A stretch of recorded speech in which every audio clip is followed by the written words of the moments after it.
Good afternoon, everybody, and welcome to the Children of the Sun Special Projects Program.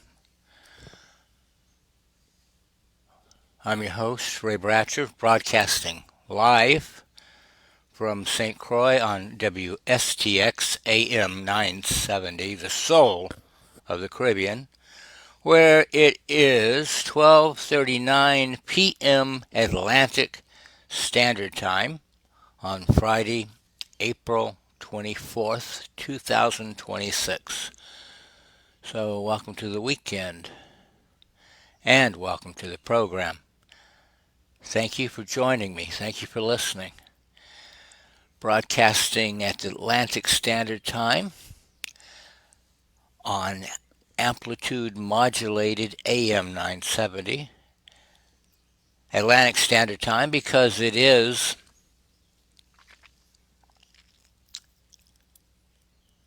the beautiful turquoise waters of the Caribbean where we are broadcasting from. Although today a little bit kind of overcast, a little blustery.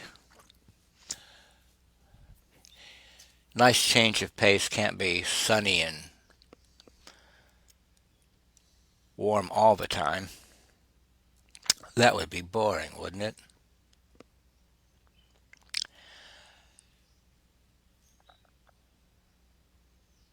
So here on, if you're a long-time listener, you know here on Children of the Sun, we like to focus on positive energy from a fifth dimensional point of view. And these days, it can be difficult to find positive energy. So our special project is all about how do we find and maintain that positive energy in these times. And this is episode 2 of our special series, The Sovereign Soul. Episode 1 was about serving the eviction notice to the monsters in our heads. Today will be the deep clean. We're going to go into the nervous system to unhook the biological anchors that keep us tethered to the political drama. And we are continuing our transition, our dual track mission.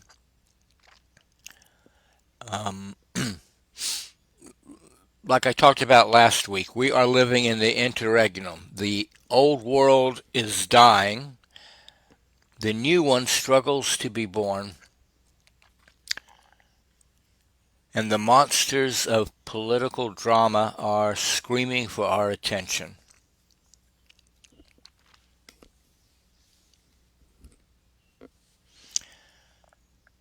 So in this first hour, we're going to continue our series, The Sovereign Soul. And today is the somatic engine. Last week was the eviction notice. Today is the deep clean. We're going to use rebirthing breathwork and polyvagal science to clear the trauma hooks out of your nervous system so you can reclaim your power. And then in the second hour, we'll head back into the trenches with part 13 of Mike Brock's The Crisis Notes. And during which we'll look at the accelerating events of our world, our shared reality, but we will do it as sovereign souls.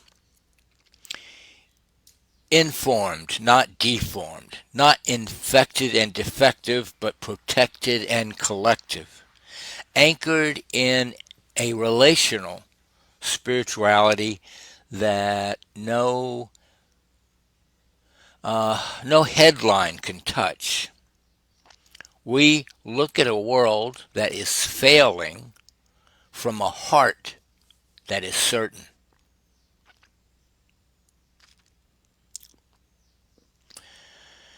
So that is the plan for today, the game plan for today. Thanks again for tuning in.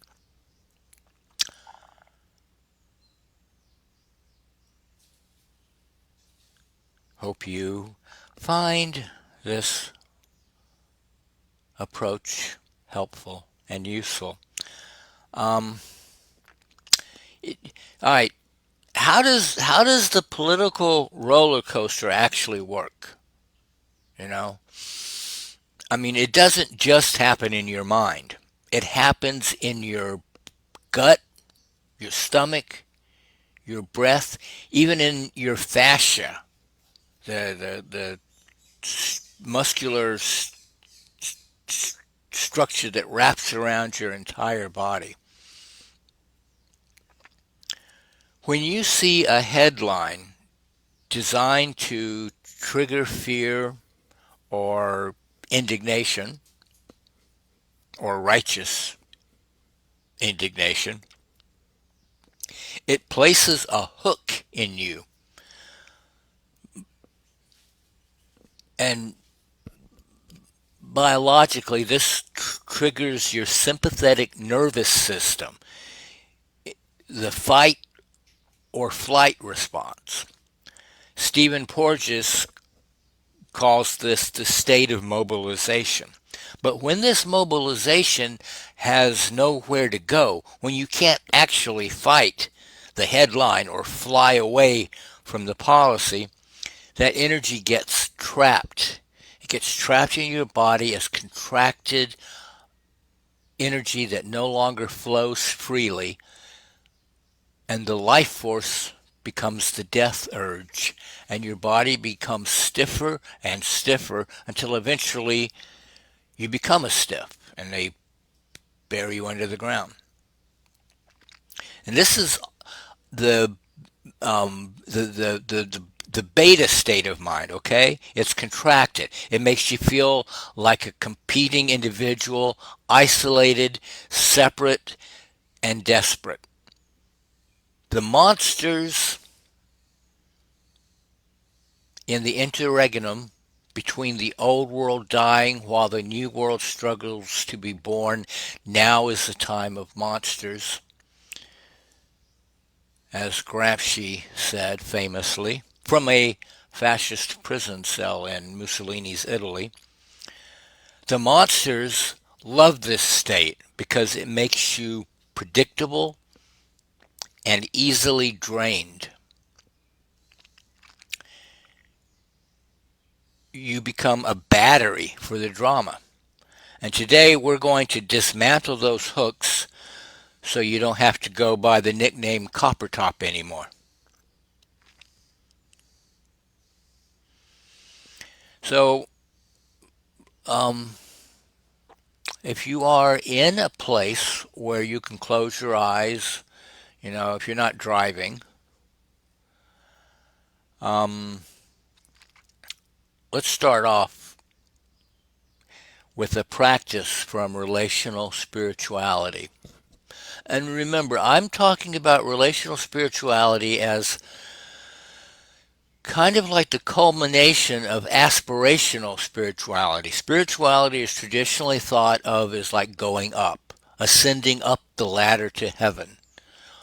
You could also think of it as going deeper within, going towards the center.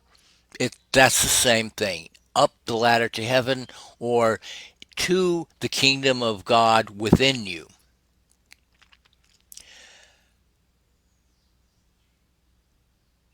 And sometimes people are content when they have climbed that ladder or reached the kingdom within. There's a tendency to be content with that, to think that's as far as it goes, which is to say, to think you have circumscribed God or the absolute, the universe.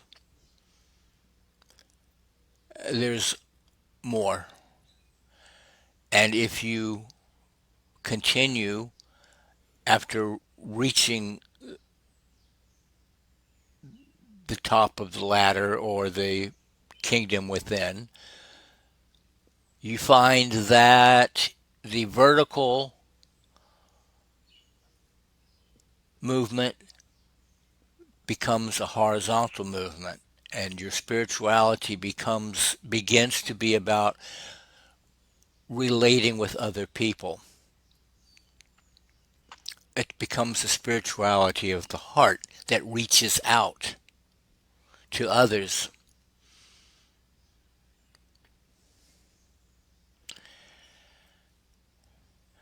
So um, last week we did a practice. We found our 3 points, a la Dr. Blackstone. So today we're going to expand that presence to inhabit the extremities.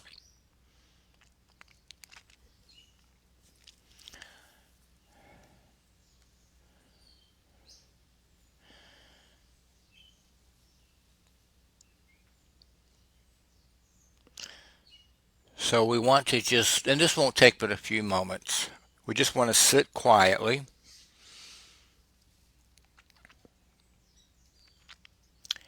and just feel the space inside your feet.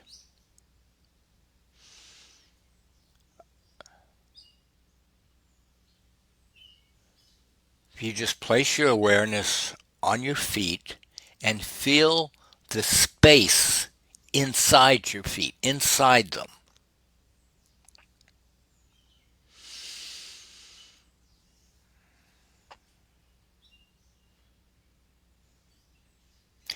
And a good practice for any kind of exercise like this, because I know a lot of people, especially when you're doing something like this for the first time, will say, I don't know what that means. I can't feel anything inside my feet. I don't feel the space inside my feet. A good antidote for that is just ask yourself, well, if you could feel the space inside your feet, what would it feel like? And then go with that.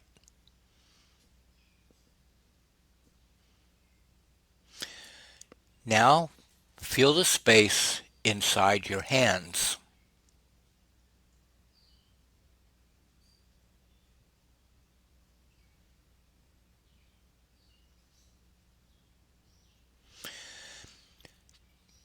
Can you feel that empty, unobstructed space filling your entire body from the inside out?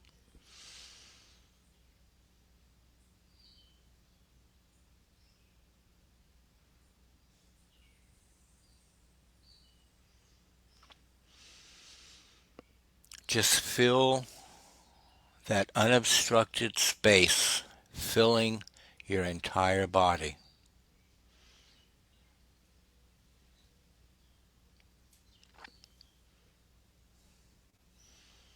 That is fundamental consciousness.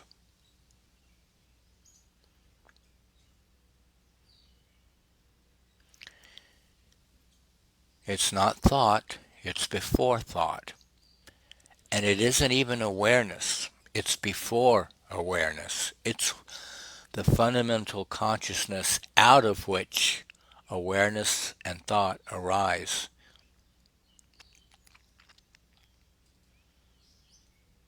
It's the ground of being, your being.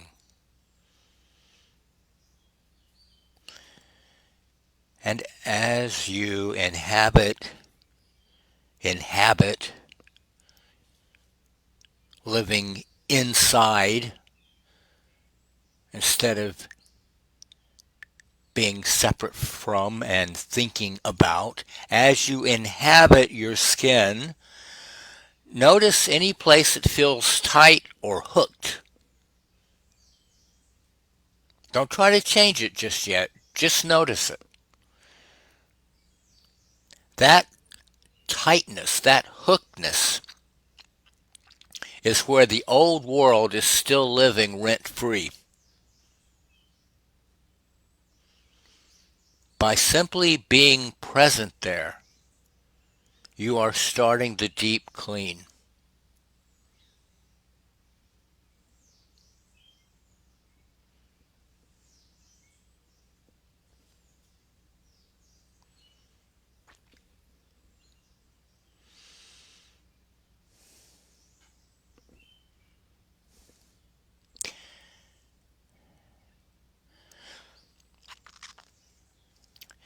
And when you're ready, you can continue.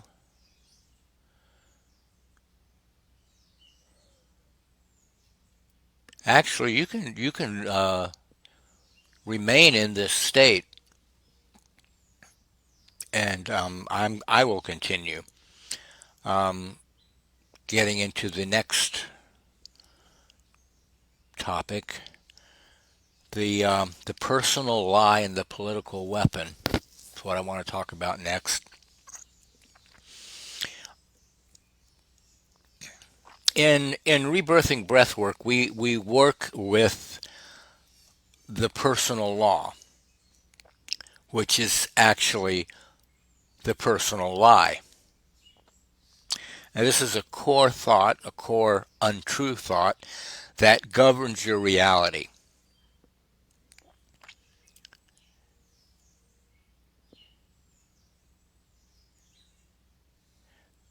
The current political system is designed to reinforce a collective personal lie.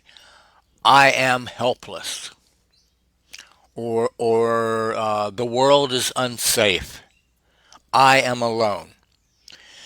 When when you believe these lies,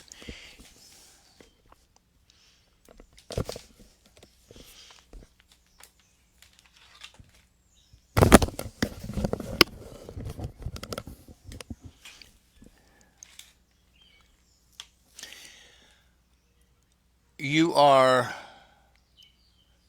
tuned, perfectly tuned to the demiurge, the collective negative ego that thrives on separation.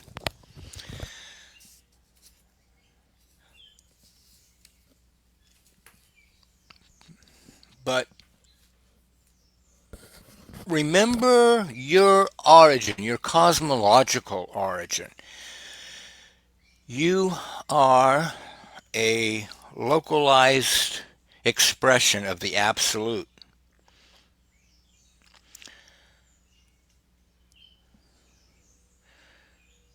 Before the Son perceived himself as separate from the Father, before the awareness of separation arose from the infinite, the primordial ground known across traditions as Shiva, Buddha nature, the Ein Sof, El Huk, the Father, or the Great Spirit, there was only the heart.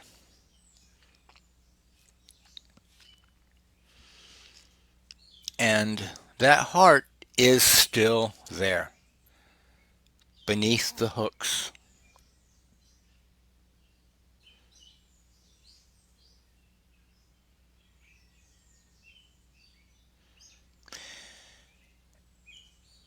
And we can use the five elements of breathwork to return to that heart.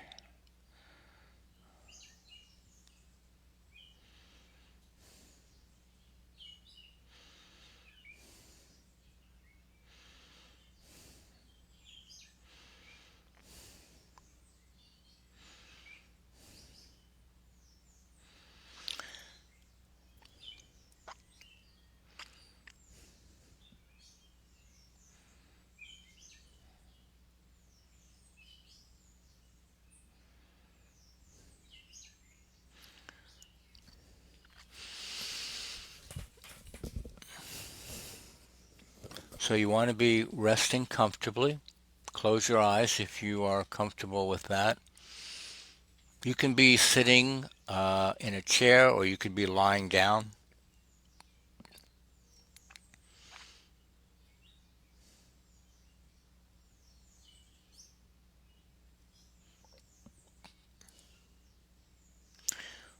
We're going to go into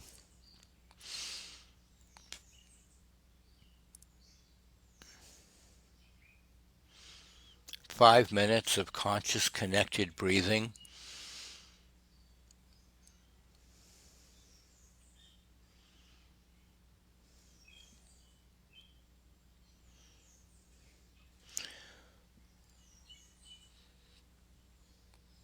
Just going to be breathing gently in and out through your nose,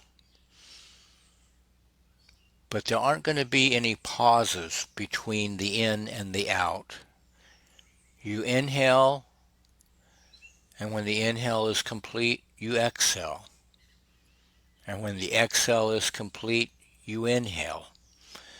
No long pauses between breaths, just continuous breathing.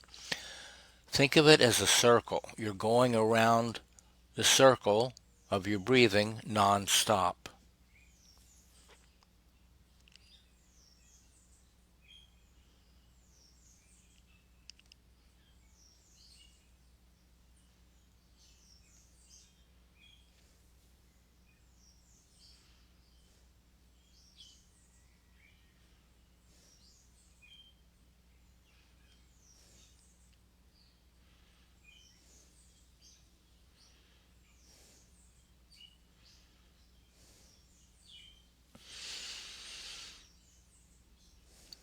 So you just focus on your breath.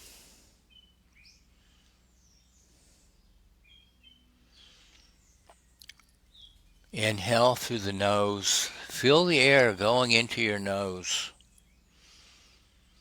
Maybe it feels a little cool as it goes in.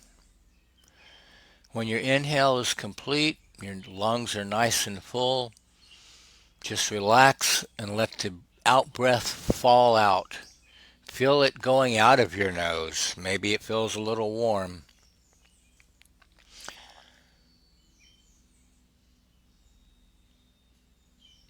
This is going to be a somatic deep clean. Just continually breathing around your circle. No pauses. Just continuous breathing.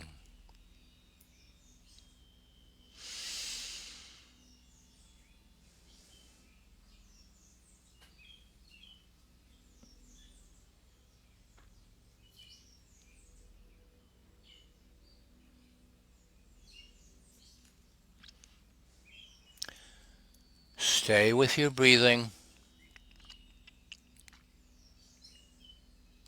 We call it conscious connected breathing because you have to stay conscious in order to keep it connected. If your mind wanders and you start thinking about what you're going to have for dinner tonight, you'll notice that your breath is no longer connected, that you're beginning to pause. In order to breathe continuously, connectedly around your circle, you have to stay conscious, focusing on your breath. Focus on your breathing. Watch your breath. Watch your breathing. Feel the air going into your nostrils. Feel your chest and rib cage expanding. Feel them falling as you exhale. Feel the air coming out of your nostrils.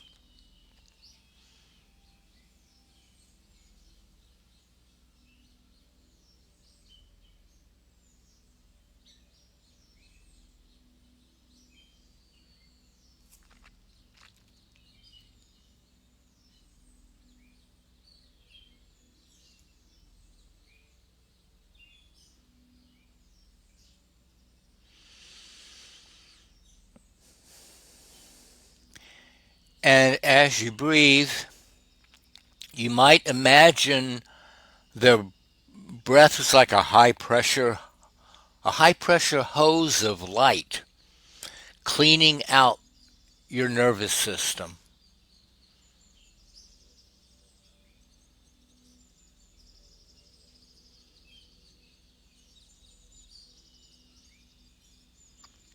Just washing you clean from the inside out.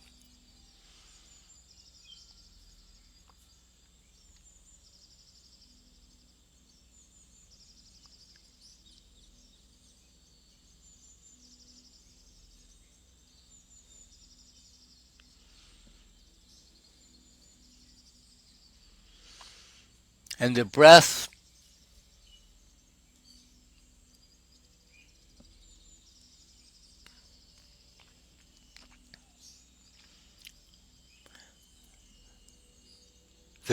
can connect us to the five elements.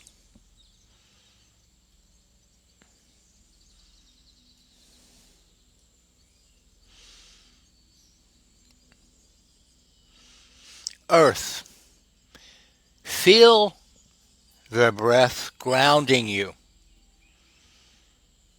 clearing away the helplessness.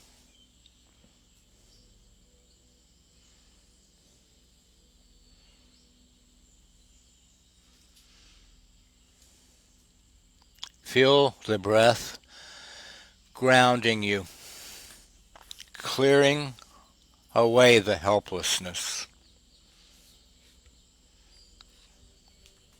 That's the breath and earth.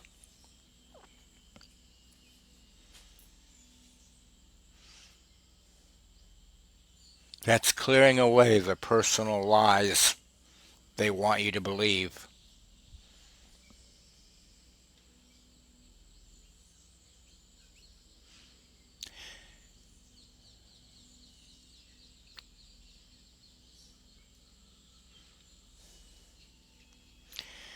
Air. Feel your breath clearing clearing away the clutter of the beta mind. The beta wavelength, separate and desperate, isolated mind. Feel your breath clearing away the beta mind clutter.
Water. Let the breath flow through the trauma hooks in your gut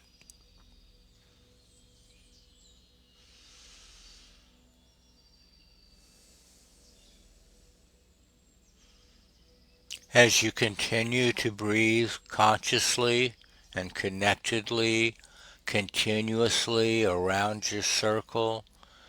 You can feel the breath moving through your gut, where you have your gut feeling, and it moves, it flows, it clears out the trauma hooks in your gut. So your gut releases and lets go.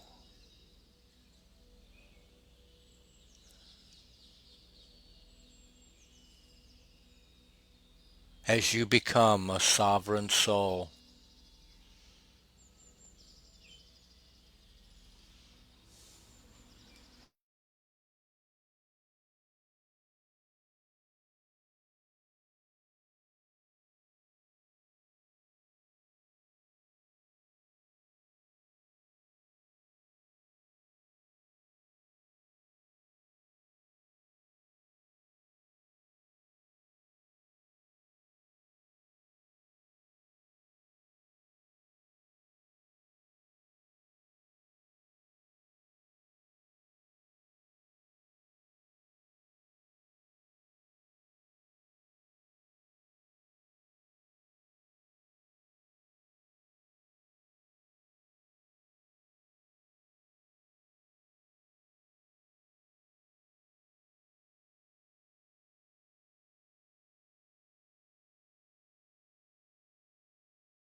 Keep the circle connected.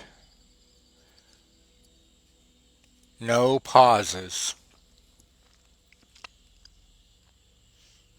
Dissolve the hooks.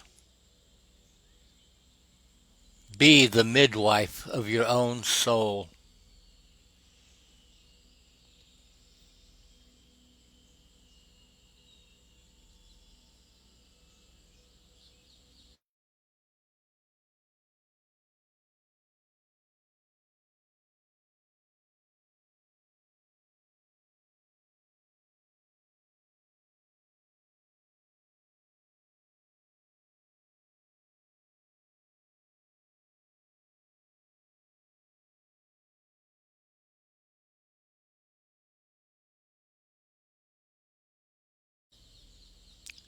Fire, fire.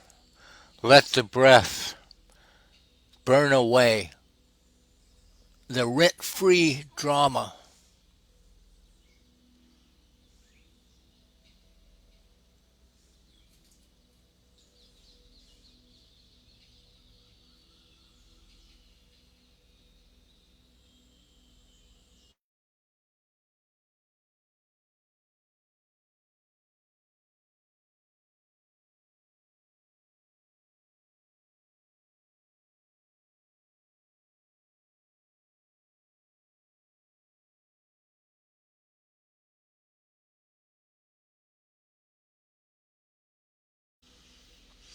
Evict the monsters from your space. Take back your power. Be sovereign of your own soul. Let the breath burn away that rent-free drama.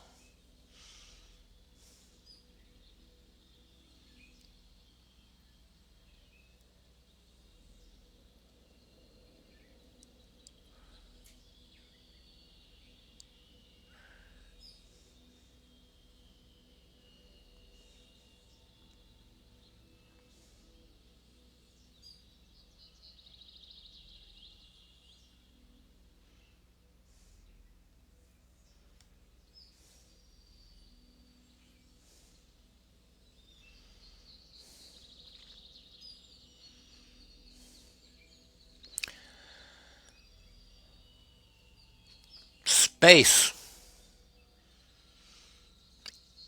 Inhabit the silence between the cells.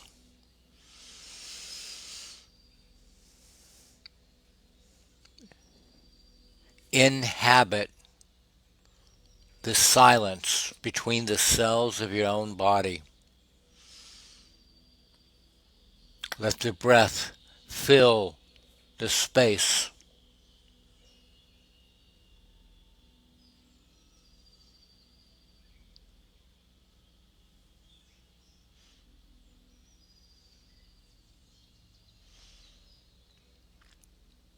Keep the circle connected.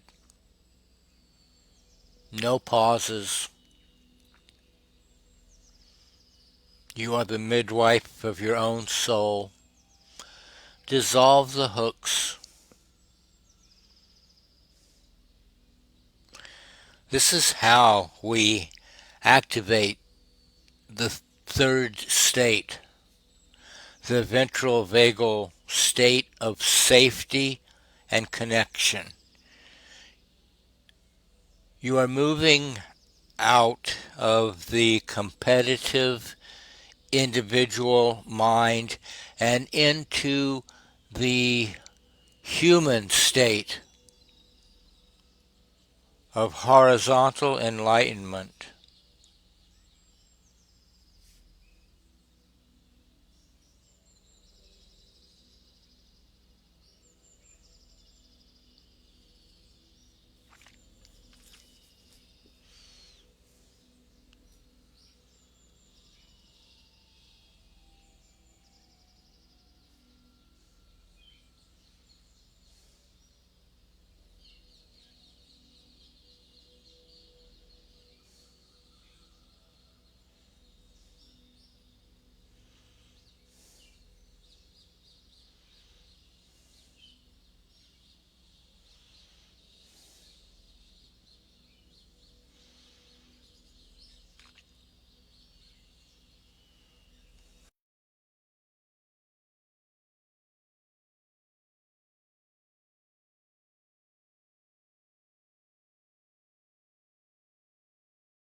And when you're ready, you can gently return.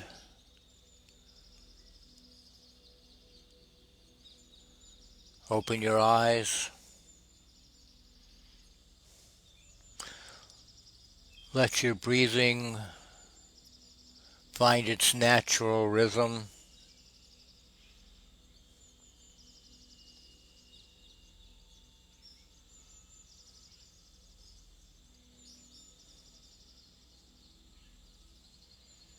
This human state of horizontal enlightenment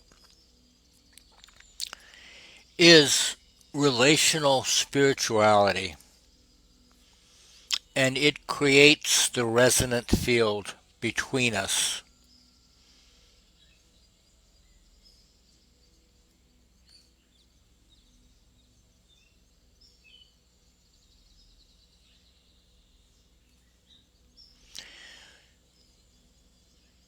When we clear our own engine, our own somatic engine, we change the space between us. Relational spirituality is about how we show up for each other in the interregnum. In this time of monsters, how do we show up for one another? If I am hooked and you are hooked, we just trigger each other. But if I am a sovereign soul,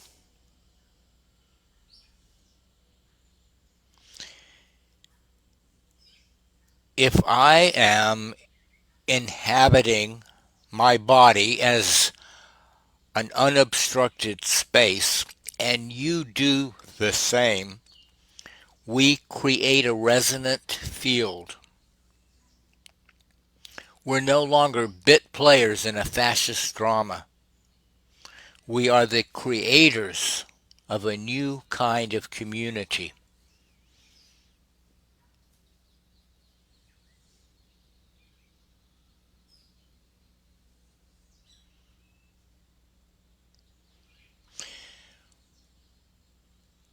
When we relate from this fundamental consciousness,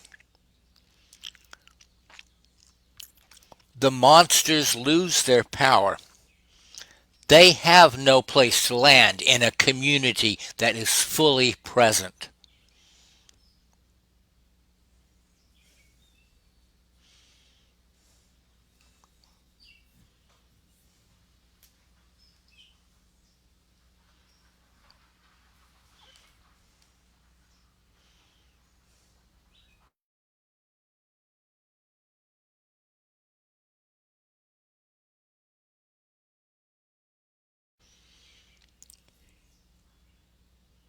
You aren't just stressed. You are now reclaiming your biological and spiritual sovereignty. You are cleaning the engine that will power the new world.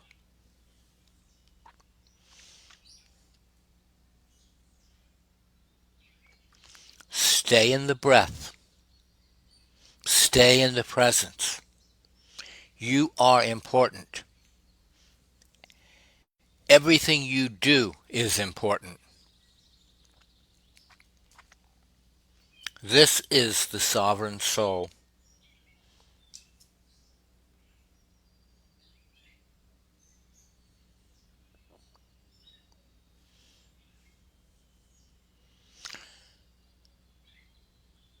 We spent the first hour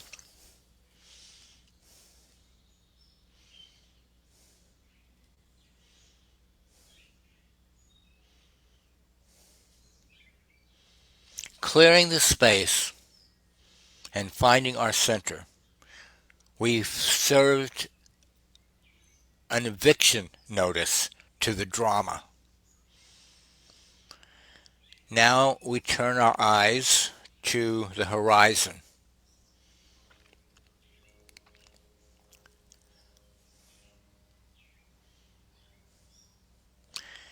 As we move into Mike Brock's crisis notes,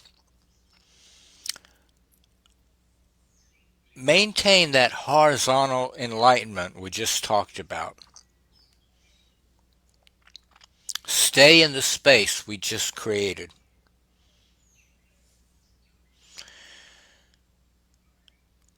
We're going to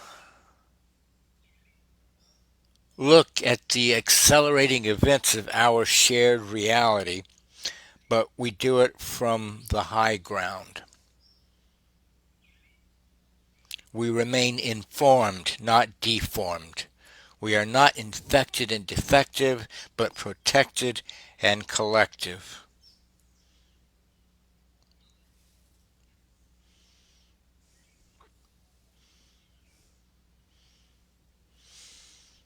And we will do that after coming back from a short break.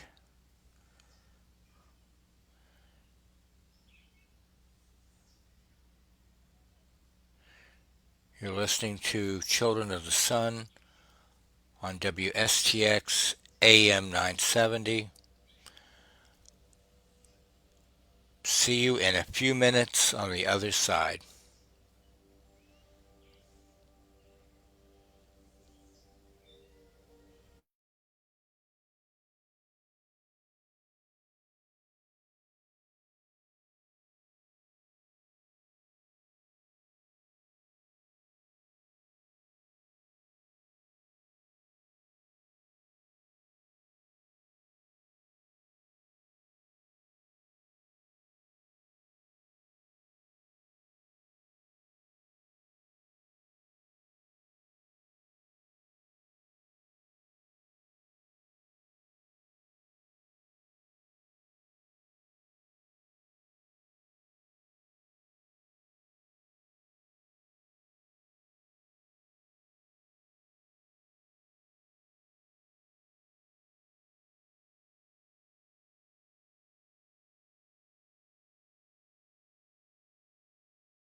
And welcome back. Welcome back to the second hour of the Children of the Sun special broadcast. And in this second hour, we're going to move into Mike Brock's crisis notes. And remember to maintain that horizontal enlightenment. Stay in your sovereign space. Don't let the information hook you. Observe it. We're going into the heart of the political storm, but we're doing it from the lighthouse, not from the sinking boat.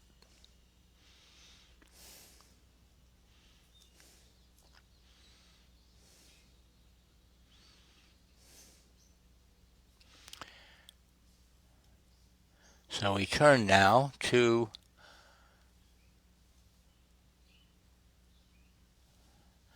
part 13.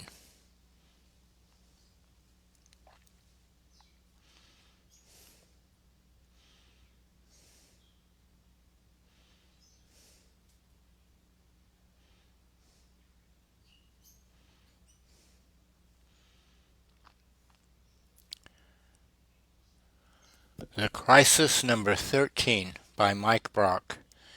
On the view from nowhere.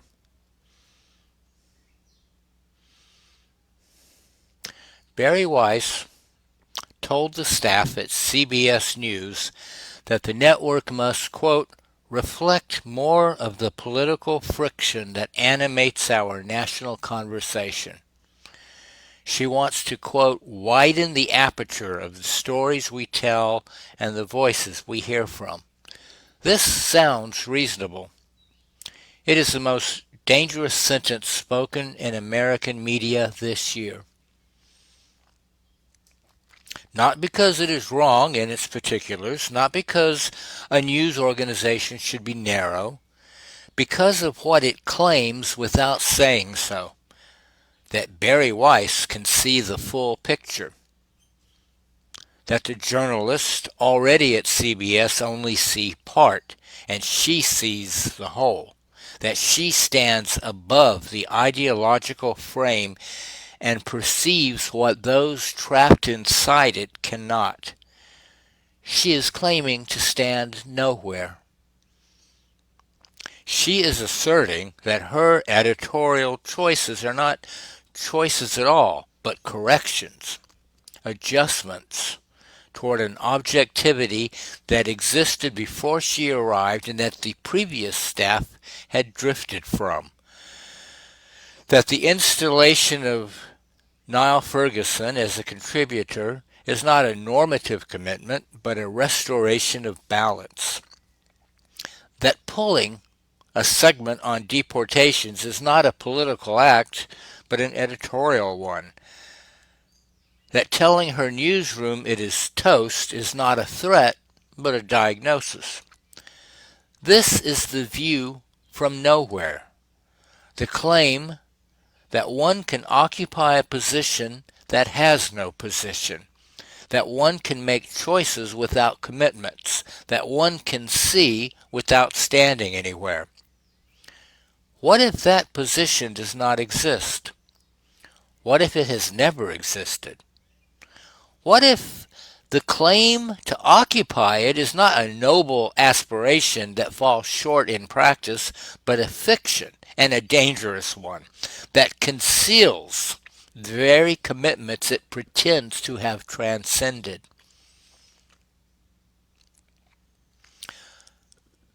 A Scottish philosopher saw this 3 centuries ago, and no one has undone what he saw. David Hume noticed that you cannot derive ought from is. No accumulation of factual description, however vast, however precise, however rigorously gathered, produces a normative conclusion. The facts do not tell you what to do with the facts. The data does not tell you what the data means. Between every description and every prescription, there is a gap, and the gap is permanent. This is sometimes called Hume's guillotine. The blade falls between what is the case and what ought to be done about it. And it falls every time, without exception, for everyone. The implications are severe. Every act of journalism, every selection of which story to cover, which source to quote, which angle to pursue, which context to include, which headline to write, is an act of normative commitment. It comes from somewhere. It comes from the person making the choice. And that somewhere is never nowhere. The journalist who decides that the shooting of Alex Pretty is the lead story is making a normative commitment. The journalist who decides that both sides of the Minneapolis occupation deserve equal weight is making a normative commitment. The editor who pulls a deportation segment is making a normative commitment. The executive who installs free press contributors at a legacy network is making a normative commitment. None of these decisions are contained in the facts. All of them come from human beings who stand somewhere and believe something and choose accordingly. Hume's blade does not merely cut, it reveals. It shows us that every claim to pure objectivity is concealing the normative commitment that produced it. The claim to stand nowhere is the hiding of where you actually stand.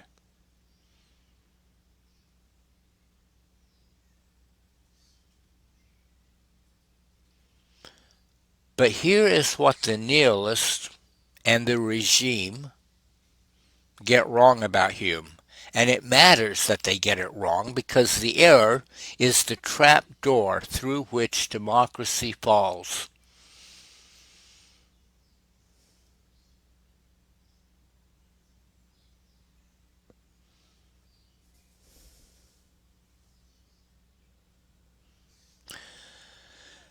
The guillotine cuts both ways.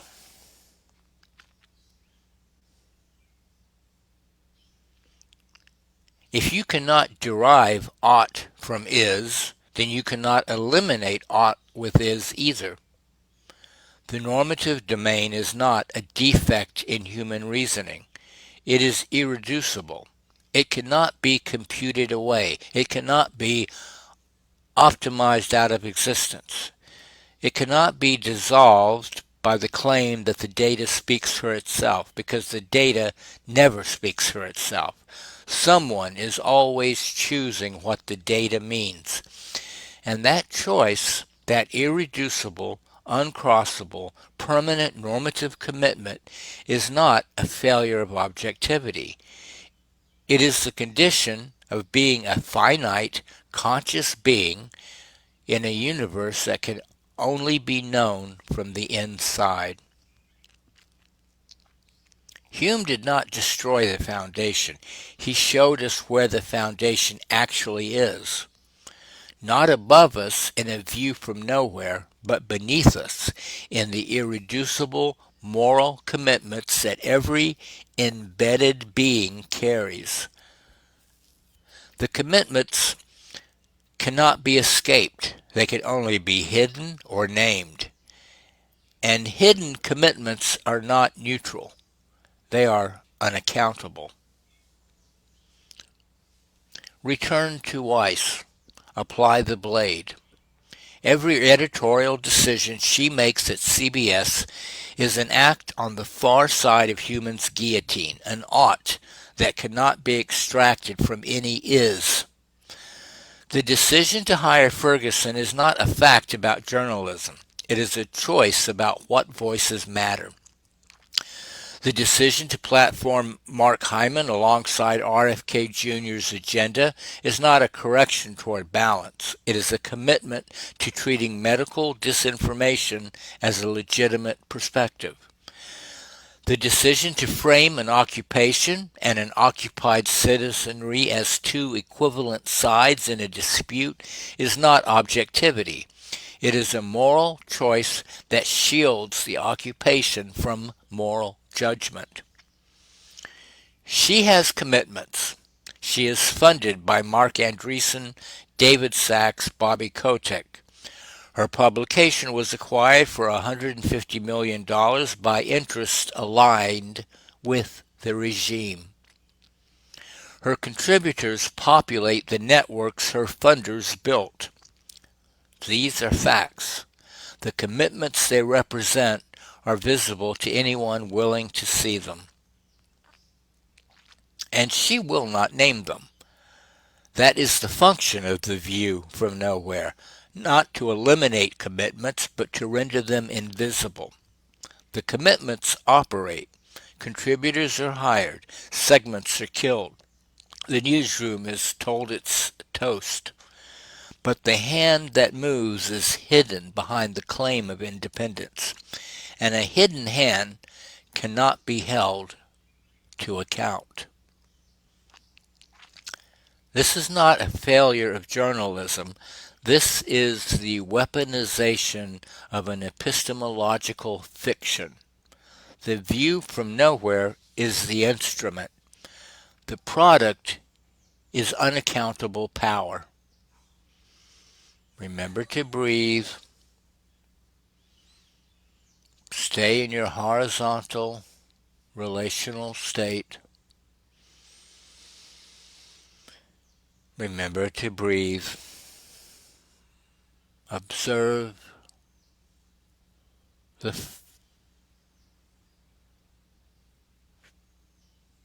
shared reality. Weiss is not unusual. She is exemplary. She is doing explicitly what the institutions of American public life have done implicitly for decades. And the fiction has been failing for as long as it has been practiced. The journalist who presents a documented execution and the administration's denial as two equivalent perspectives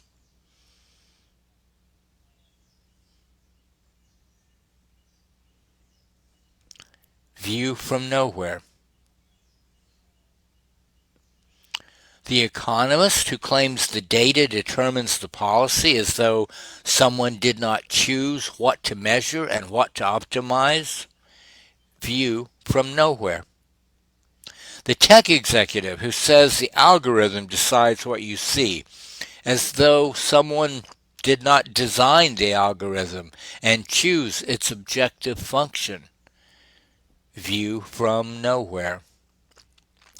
The rationalist who says sufficiently rigorous analysis produces the right answer, as though right were not already a normative commitment smuggled into the methodology. View from nowhere. In every case, the same structure. A human being with commitments, concealing those commitments behind a methodology that claims to have transcended them. In every case, Hume's guillotine falls and the concealment is exposed. Someone chose. Someone stood somewhere. Someone's ought shaped the is that was presented as neutral. I wrote in Crisis Number 2 about the ideology of exit, the network state vision of escaping democratic accountability by purchasing sovereignty elsewhere.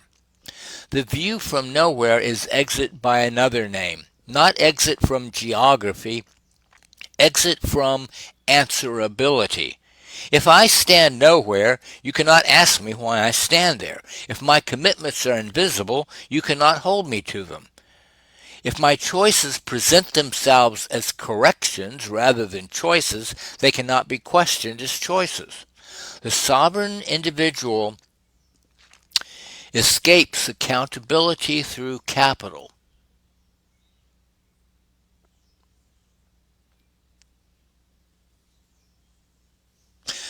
Oh, unfortunate choice of words. So let me hasten to insert here. When I talk about the sovereign soul, I am talking about taking your power back from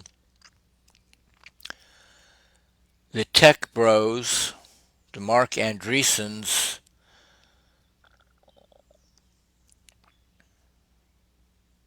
of the world,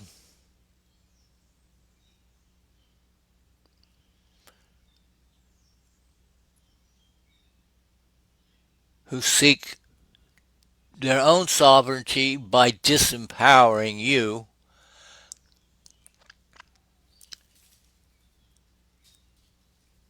and purchasing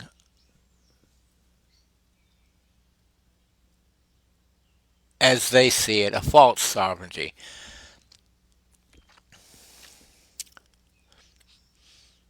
So, when I talk about the sovereign soul, it is not the same as when Mike Brock is talking about the sovereign individual. I hope this doesn't confuse matters. The sovereign individual escapes accountability through capital. The neutral observer escapes accountability through epistemology.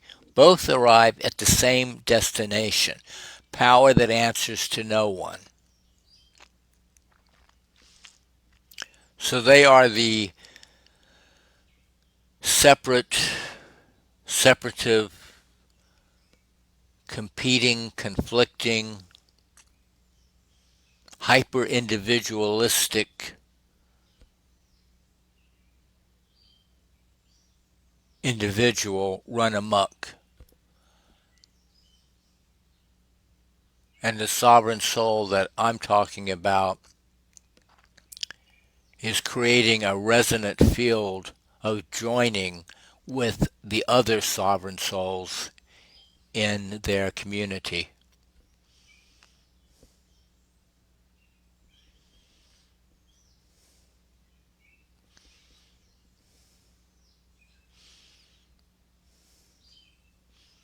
We share power instead of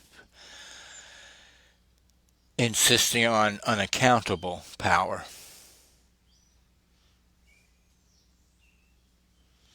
Both the sovereign individual escapes accountability through capital. The neutral observer escapes accountability through epistemology. Both arrive at the same destination, power that answers to no one. Both deny the condition of being embedded, bounded, answerable to others. Both are fictions maintained for the benefit of those who wield them. I must name the trapdoor because the argument I am making has a well-known failure mode, and if I do not close it, the essay collapses into the very thing it opposes.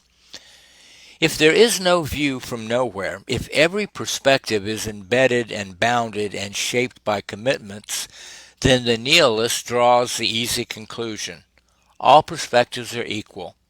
Truth is power in a better costume. We are left with nothing but competing narratives, and whoever controls the narrative controls reality. This is where most postmodern thought stopped. This is the trapdoor, and the regime walks through it every day. The architecture of unreality I described in Crisis number 6 runs on this operating system. The goal is not to convince anyone of a particular lie. The goal is to destroy the concept of shared truth, to make all claims equivalent, to reduce the journalist documenting an execution and the spokesman calling it self-defense to two competing stories. And who is to say which one is real? The view from nowhere and the nihilist arrive at the same destination by opposite routes. One says, I can see everything from above. The other says, no one can see anything at all. Both negate the actual seeing that actual people do from actual places. Both erase the witness. One does it by claiming to replace all perspectives with a superior one. The other does it by claiming that no perspective has any claim on truth. The occupied city disappears either way. The dead nurse disappears either way. The ballots loaded onto trucks disappear either way. Remember to breathe. If I cannot close this trap door, then dismantling the view from nowhere is a gift to the regime. They want you to believe that all perspectives are equally valid, because in that world, the most powerful perspective wins. Not by being right, by being loud. The way through is not above. It is not below. It is where you are standing. You are a contingent being. You were born in a particular place. You were shaped by particular inheritances. You were formed by encounters you did not choose and could not have predicted. A father's record collection. A voice reaching across a gap. A winter in Minneapolis that clarified everything. None of this was necessary. None of it was guaranteed by a view from above. All of it was real. The contingency does not diminish the truth of the formation. It is the condition under which formation happens at all. From where you stand, you can see, not everything, but something. Something real. Something no one else can see from exactly where you are. Your perspective is partial and it is genuine. It is bounded and it is irreplaceable. The universe, as I argued in crisis number 11, can only know itself through finite embedded beings standing in particular places at particular times. Your seeing is how reality holds its own memory from your position. Remove your perspective, and there is a gap in the universe's knowledge of itself that nothing else can fill. The view from nowhere would replace your seeing with no one's seeing.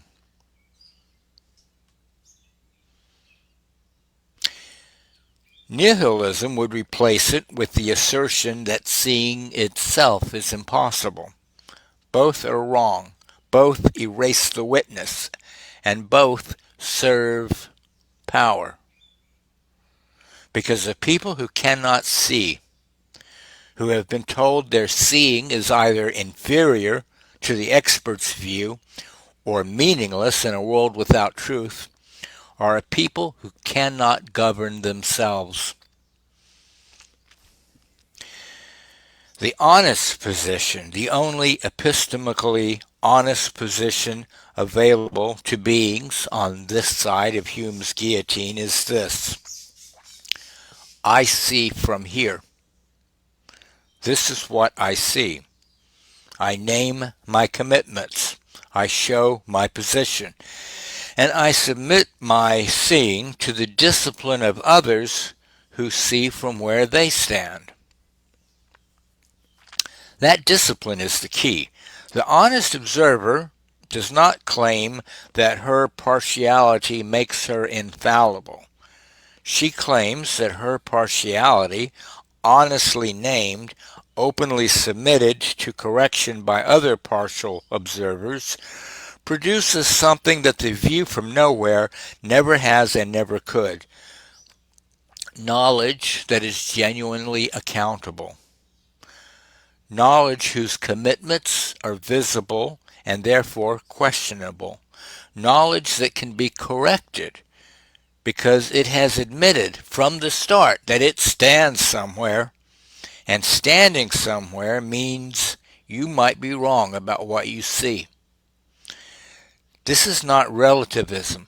In relativism, all perspectives are equal and none can be corrected.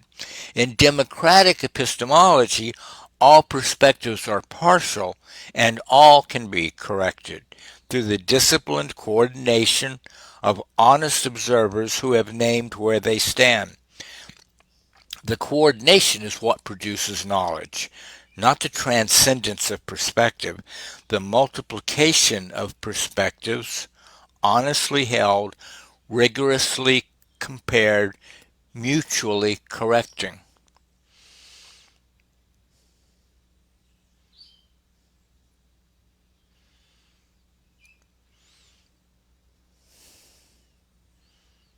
That is the center.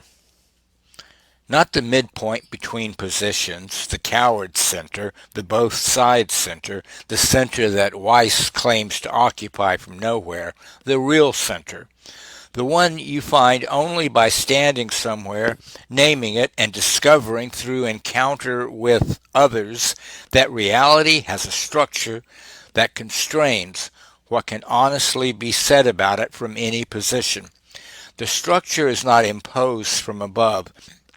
It emerges from below, from the coordination of embedded, committed, partial, honest witnesses who refuse to pretend they stand nowhere. This is not a theory I am proposing. This is a description of what has already been happening in Minneapolis, in the courtrooms, in the streets.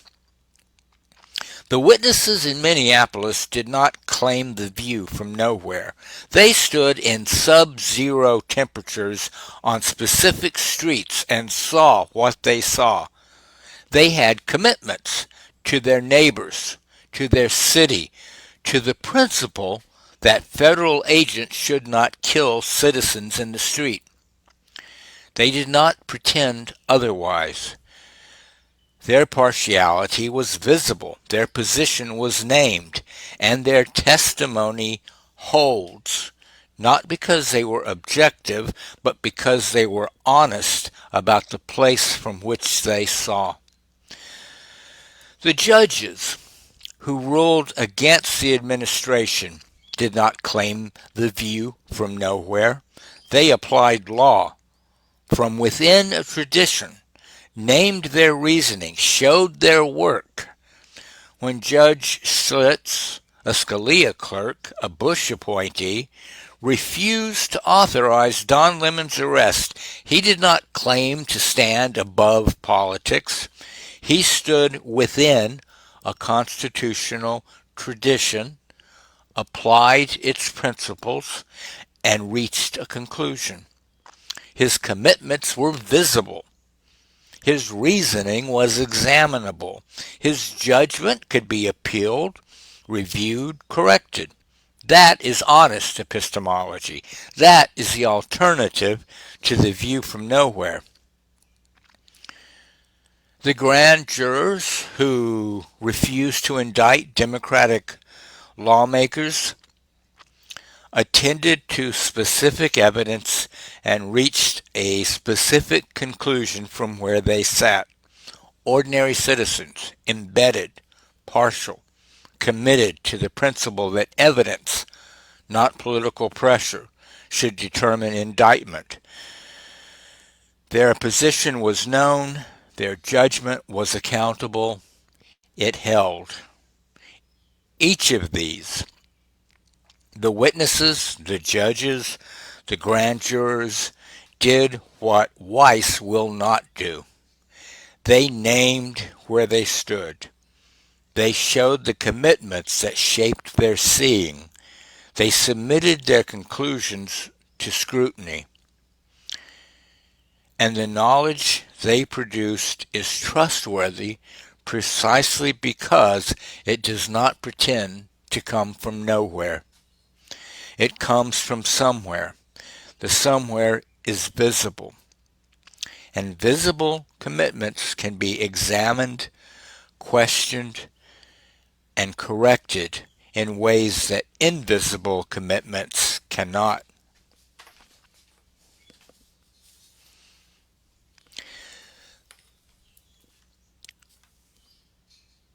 That is the difference between honest journalism and what Weiss is building at CBS.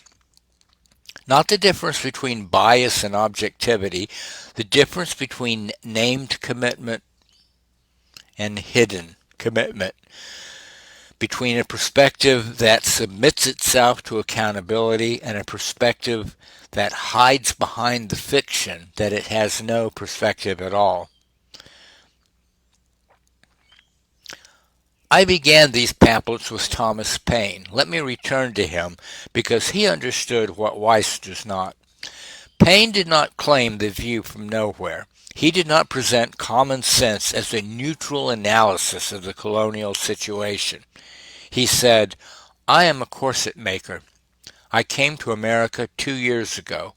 I have no credentials, no title, no authority beyond the ability to see what is in front of me and say it plainly.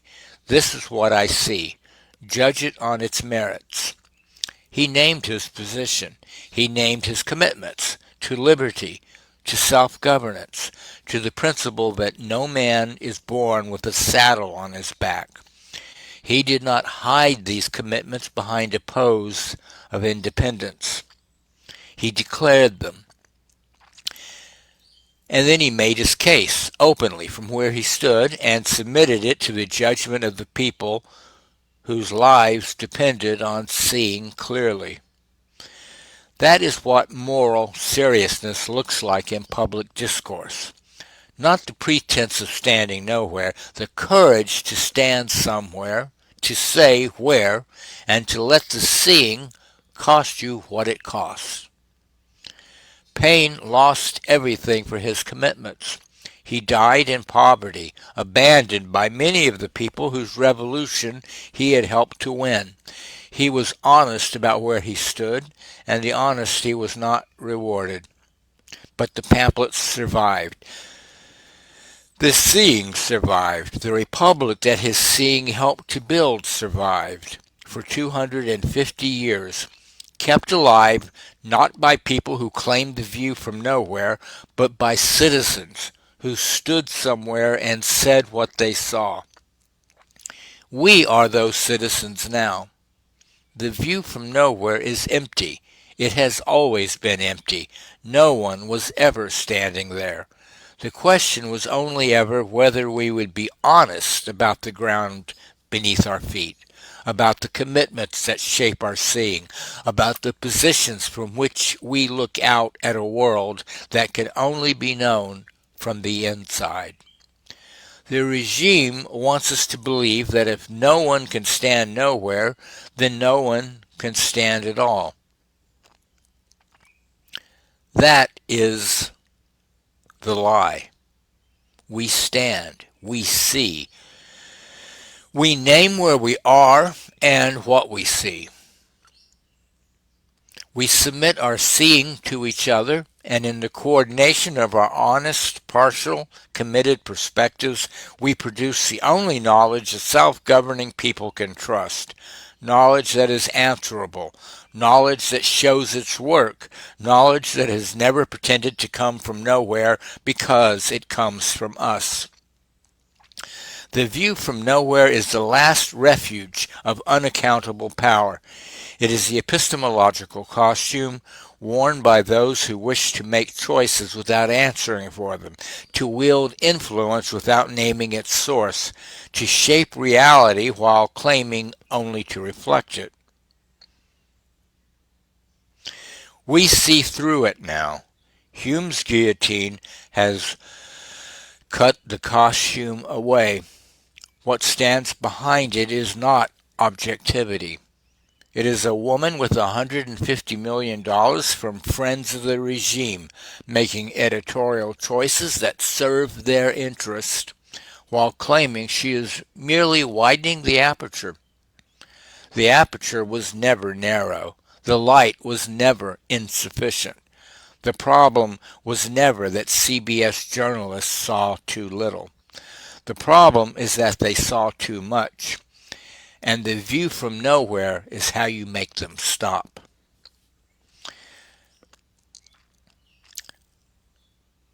These are the times that try men's souls.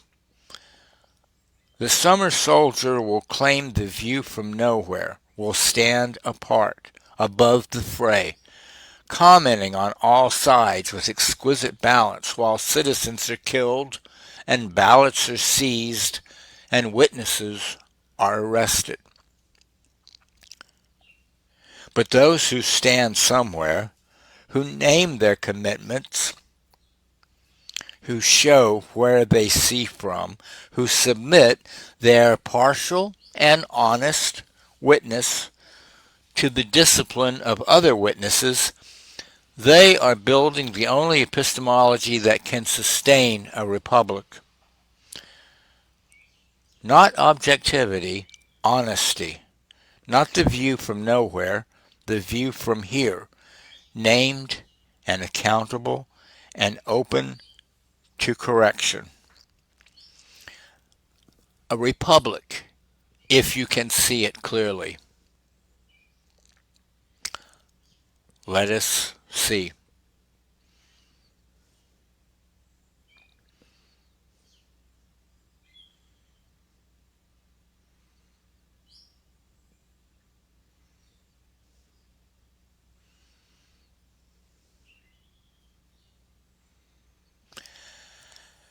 And that is the conclusion, the end of Crisis number 13, Mike Brock's Crisis 13 from his Substack Notes from the Circus.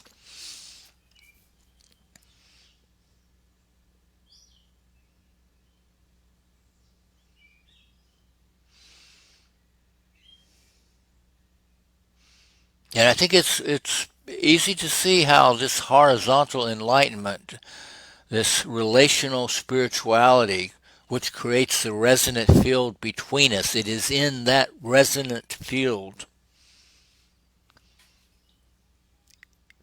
between us in community that creates the space where this honest accountability can take place.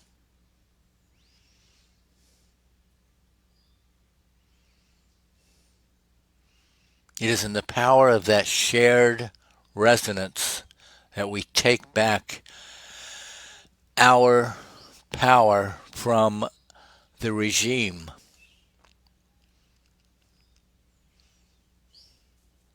Those who would make themselves powerful by making us powerless.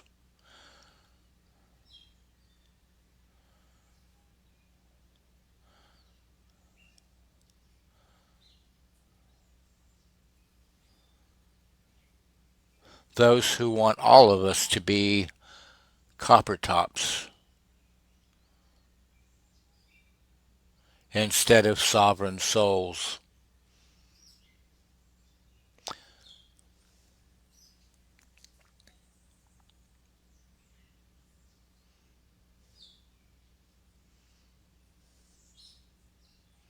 The sort of hyper-individualistic sovereignty that Elon Musk is trying to buy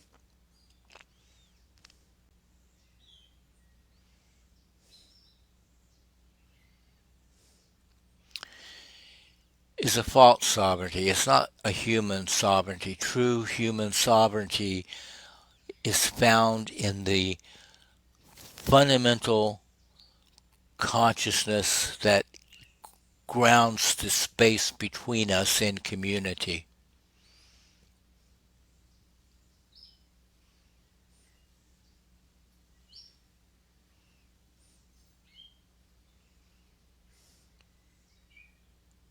It is our loving relationship to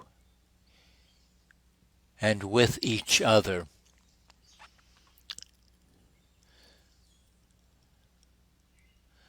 that is the true power of the human being.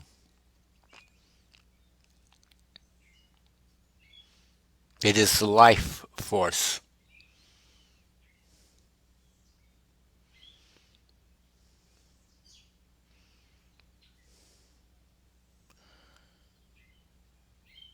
Musk way is the way of the death urge, the death force.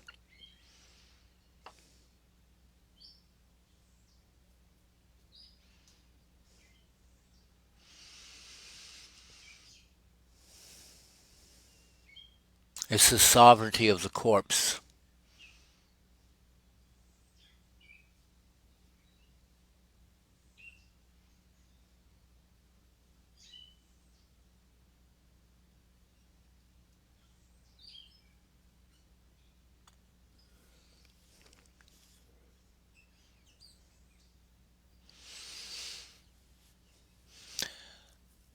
Well, I think that will be the show for today. You have been listening to the Children of the Sun radio program on WSTX AM 970, the soul of the Caribbean, broadcasting live from the turquoise waters of the Caribbean Sea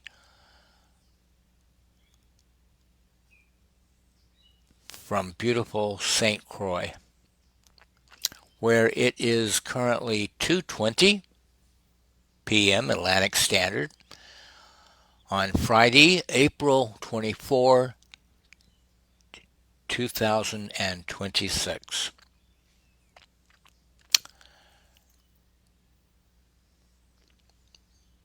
Thanks for joining. Thanks for listening. Remember to get out into nature this weekend. Enjoy your weekend, regardless, but get out into nature. Try to make a point of it. Get your feet in some sand. Get your arms around a tree. Let your human energy body interact with the energy of nature.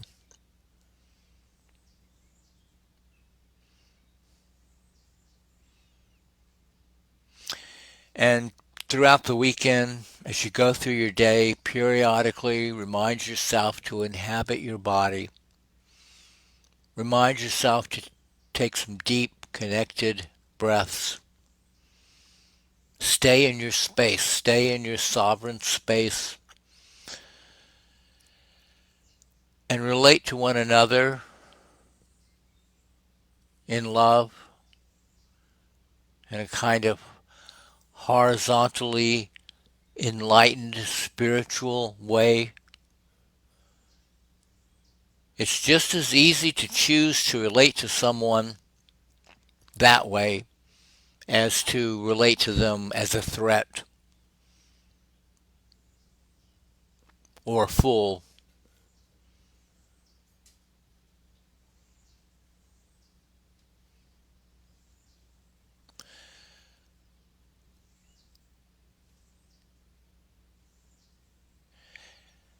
Relate to them without being hooked. Remember, if I am hooked and you are hooked, we trigger each other. But if I am free and you are free, we create community. Sometimes you need to remind yourself to be free. And sometimes, no matter how free you are, the people you meet will still be hooked. But you will find if you maintain your freedom, if you maintain that space, eventually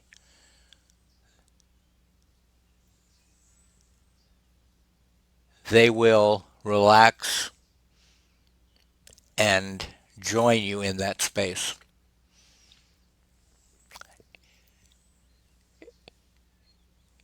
It's something worth efforting towards. It's worth trying for, striving for. Not going to happen every time, but it's worth trying for. That's the space that we create the new community, the new earth.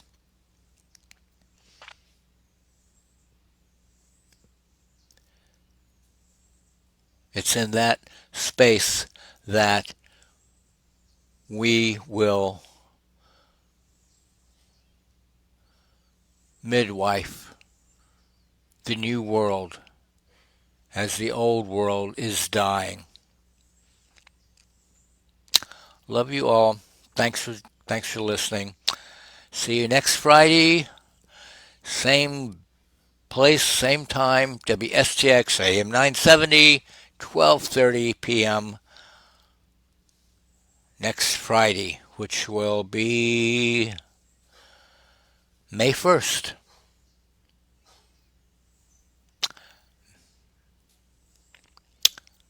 May 1st. Interesting day, May 1st. All right, everybody. Thank you. Love you all. We we return you now to your regularly scheduled programming.